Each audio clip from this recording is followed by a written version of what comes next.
But at halftime, the adjustments that were made.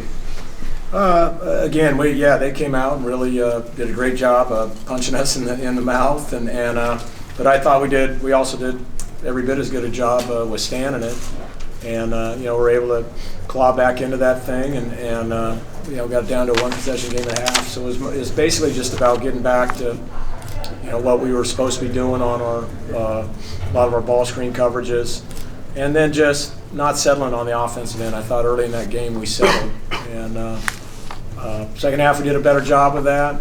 It just came down to they made one more play down the stretch. I don't think we weren't as good as we usually are down the stretch of that game. There was a lot of missed opportunities, and I bet Coach would also say the same thing. I don't think they were quite as good as they usually are down the stretch of that game, but they ended up making one more play, and that was it. Drew, some foul trouble for you in the second half. How frustrating was that, and did you find it a little difficult to get into a rhythm having to sit as long as you did in the second half?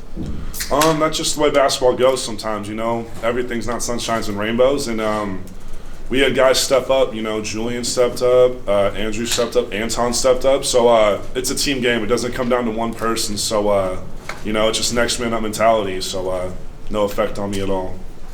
Question for Coach back here. Coach, obviously you want to win the game, but in the preseason you talked about how young the team is, really outside of Drew and Andrew. How much positive can you take out of a close game, great team, and obviously not just tonight, but the first couple weeks of the season overall? I think there's tons and tons and tons of positives you can draw out of that, especially to play. I think our guys felt just how good Duke was. I mean, their transition game was equal to ours. We don't run into very many transition games that are equal to ours. Their physicality was equal to ours. But at the same time, I think they were able to feel like, hey, if we stick with the plan and do what we're supposed to be doing, that there's success that can be found there. And also defensively, I think once we settled down and got to our right spots and did the right things defensively, I think we made it a little bit harder for them to score. So, probably the best thing we'll take out of this is just, we've got to take better care of the ball down the stretch of a game, especially in a one-possession game like that, and then just kind of finish off those shots that we had. Again, Willie Ramirez with the Associated Press. Julian, early in the first half, Bolton sort of kept you guys in it with his threes. In the second half, you came out and started. You just sort of seemed like you felt your groove, felt an offensive rhythm kick in. Was it something that it clicked, or did you sense, because the other night you talked about this being your hometown, that maybe this was your time, and I'm feeling it, to sort of get into a rhythm, take over a little bit, get your team back in it. You hoisted them on your shoulders. Can you just talk about your second half? The beautiful thing about this team is that we have so many guys that can get it going offensively and get us through some rough patches. So, obviously in the first half, shot wasn't falling for a lot of guys, and the beautiful thing is that we all believe in each other, and even if I miss a couple shots, they're going to keep looking for me, and that's what really keeps me going. So they really showed a lot of belief in me after missing a few, and I got to believe in myself and my abilities to keep shooting the ball. Coach, Billy Garrison, Sports Radio America. I guess this is off topic, but what is it like playing against Coach K, and just any thoughts on like his legacy and just maybe the ability of meeting them later in March Madness or something like that? Wow, there's a lot to cover there. We might need some more time than we have.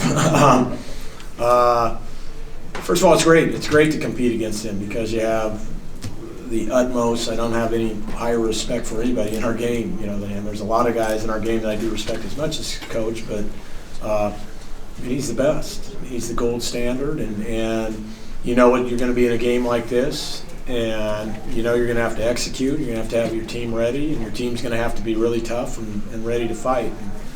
And I thought we were. As far as his legacy, his legacy is, you guys all know what it is. I think the biggest thing is I had the pleasure of serving with him on some committees. So that's outside of just seeing what you guys see, between the lines, and how much he cares about our game and how much he cares about college basketball, and literally his effect on college basketball is incredible. And so, to be able to see not only and compete against him on the floor, but also to see the caring and all the work and great ideas and motivation that he provides all of us, off the floor, I think is a huge part of his legacy too. And I would just say, I mean, I don't know how far Duke is from here. It's like 3,000 miles. We're probably 2,000 miles. I mean, how about that crowd, okay? And I would say college basketball is in great shape. Would you not agree with me on that? Yeah. Okay? I mean, that was an incredible atmosphere. It was an absolute honor and pleasure to be involved. I think that's how our team feels. I'm sure their team does the same. So, I mean, kudos to Vegas and kudos to the whole thing for how it was put on. Mark, what were your impressions of Mark Williams and his ability to kind of affect the game at the rim? Again, he was a huge impact early, and we let him get to, what he does really, really well. If you help up and they're able to throw those lobs to him, he's going to make every one of those dunks.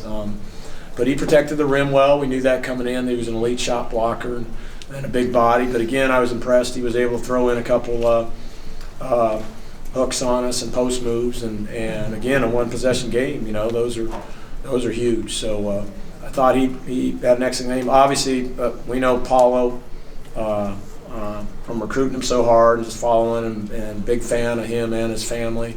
But I mean, he came out on fire too. But again, we withstood all that, and we're in great position down the stretch of that game to win. So that's what we're going to walk out of here, and then we just got to work on our execution and finishing those things off. For Mark and Drew, how high level was that especially for the first 36, 37 minutes, and just what turned it at the end, I guess? Go ahead, Drew. I've been talking too much. You're usually not this quiet. It felt like a Final Four type game. The atmosphere was great, and it was two Goliaths going at it, and they came out with their best shot. We came a little flat, but I couldn't be more proud of this team, for withstanding that and be able to come back. And, we felt like we had a chance to win that game at the end, and it was self-inflicted, we feel like. So we're a young team, and we're still learning every day, and I couldn't be more proud of this week. It's been a long week out here in Vegas, and we've done a good job handling ourselves and just staying focused. And it's not only going to be pretty, like I said earlier, but great learning experience. It's November. I mean, we haven't even got close to conference yet, so we got a long way to learn, but we're going to take the challenge, and we're excited for what the rest of the season has for us.